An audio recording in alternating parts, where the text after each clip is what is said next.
मजूर मुलाचे अपहरण करून खंडणी मागणाऱ्या आरोपींना वैजापूर पोलिसांच्या पथकाने 24 तासाच्या आत बेड्या ठोकल्या आहे। या घटनेबाबत मिळालेल्या अधिक माहितीनुसार वैजापूर येथील नवीन न्यायालयाच्या इमारतीचे काम सुरू आहे।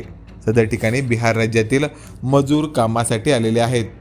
बुधवार तारीख 4 मार्च रोजी सायंकाळी 6:45 वाजेच्या सुमारास या मजुरांपैकी मुलगा नामे इम्रान अलीम अन्सारी व 19 वर्षे हा वैजापूर शहरात झगडाफाट येथे मासे घेण्यासाठी गेलेला होता।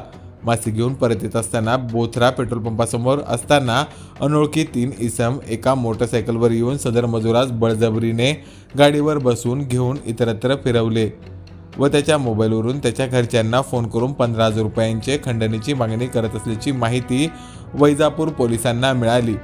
मिळालेल्या माहितीच्या अनुषंगाने पोलिसांच्या पथकाने गांभीर्य लक्षात घेऊन 3 तपास पथक तयार करून आरोपी व अपहरण झालेल्या मुलाचा शोध घेण्यासाठी रवाना केले। तदनंतर समजले की खंडणी देण्यास विलंब होत असल्याने नमूद 3 अनोळखी इसमांनी मजूर मुलास मारहाण करून त्याच्याकडील 2,000 रुपये किमतीचा मोबाईल, नगदी 300 रुपये, 3,000 रुपये किमतीची चांदीची चैन, 1,000 रुपये किमतीची हातातील डिजिटल घड्याळ असा एकूण 6,300 रुपयांचा मुद्देमाल बळजबरीने हिसकावून घेऊन मजुरास डवाळा फाटा कोपरगाव रोड येथे रात्री 12:15 वाजेच्या सुमारास एकटे सोडून पळून गेले। त्यानंतर पोलिसांनी सदर मजूर मुलास ताब्यात घेऊन पोलीस ठाणे वैजापूर येथे आणले।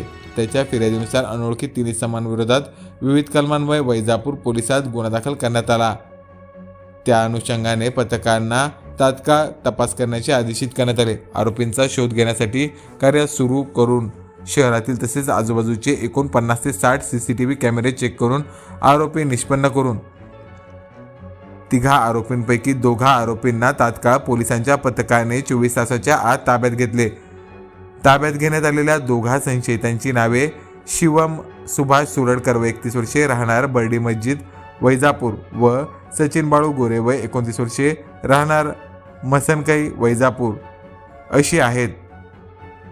त्यांना गुन्ह्यासंदर्भात विचारपूस केली असता त्यांनी गुन्हा केल्याची कबुली दिल्याने त्यांच्याकडून गुन्ह्यात वापरलेली मोटरसायकल पोलिसांच्या पथकाने जप्त केली आहे।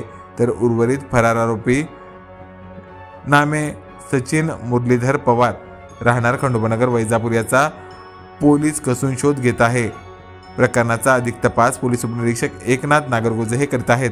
सदरची कारवाई ही पोलीस अधीक्षक विनयकुमार राठोड, अप्पर पोलीस अधीक्षक अन्नपूर्णा सिंह, उपविभागीय पोलीस अधिकारी भागवत पुंदे यांच्या मार्गदर्शनाखाली पोलीस निरीक्षक सत्यजित ताईतवाले, सहाय्यक पोलीस निरीक्षक देशमुख, पोलीस उपनिरीक्षक नागरगोजे, विशाल पडळकर, अमोल कांबळे, अभिजित दहाळे, कैलास चव्हाण, सचिन रत्नपारखे यांच्या पथकाने केले आहे।